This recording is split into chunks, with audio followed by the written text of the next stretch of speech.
Que raconte Pale Yellow, Woodkid? Il parle quelque chose, il parle de l'addiction, mais c'est large, ça peut être vu de plein de manières possibles. Et puis il parle de l'idée de la résilience, de l'émergence de la lumière dans cette noirceur-là. Mmh. Mais l'addiction, les drogues, les substances illicites, ou alors aussi l'accoutumance à quelqu'un? Ça peut être ça. Et en particulier dans cette chanson où il peut y avoir presque une lecture un peu sexuelle du morceau dans les textes. Ah, C'est d'accord. toujours intéressant. Si on le repassait là avec cette, avec cette lecture-là, effectivement, si vous chantez l'envie et la certitude, hein, il y a aussi ça, de vous sevrer de cette addiction, qu'elle Ouais. soit amoureuse ou pas.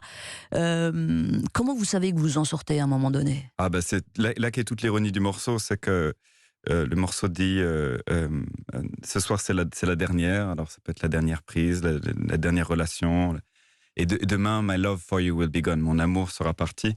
Mais il y a quelque chose d'ironique parce qu'on sait très bien que c'est dans ces moments-là où on dit que ça partira, que ça revient derrière. Ouais, mais il y a une volonté de se défaire de cette Ouais, addiction. oui. Il y a cette idée de besoin de résilience, de besoin de reconstruction. Ça, c'est un fil qui est très présent dans l'album. Mhm. Et qui est en lien avec l'époque, Ouais. même si ça a été écrit avant. Ouais. C'est ça un artiste?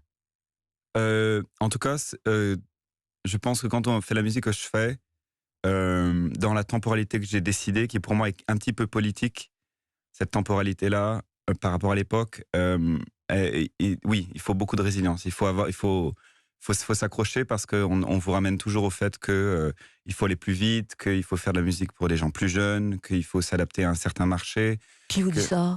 C'est dans l'air, Ouais. c'est la réalité. Même sans qu'on me le dise, c'est quand on est artiste, on regarde ce qui se passe autour. Donc, on voit la réalité aujourd'hui de l'industrie musicale, de la manière dont le streaming se met en place, etc. Ça demande un petit peu je crois, un peu de courage pour ne pas toujours se conformer à ce qu'on entend à la radio, à ce qui marche, à ce qui est visible sur les réseaux sociaux, à la manière dont on va aujourd'hui faire de la musique pour faire décorer TikTok, quoi. Mhm. Voilà. Oui, c'est ça, TikTok. Ouais. On a démarré un petit peu sur le chapeau de roue, on va souffler un peu. Woodkid est dans Culture Média ce matin et l'on revient très très très bientôt.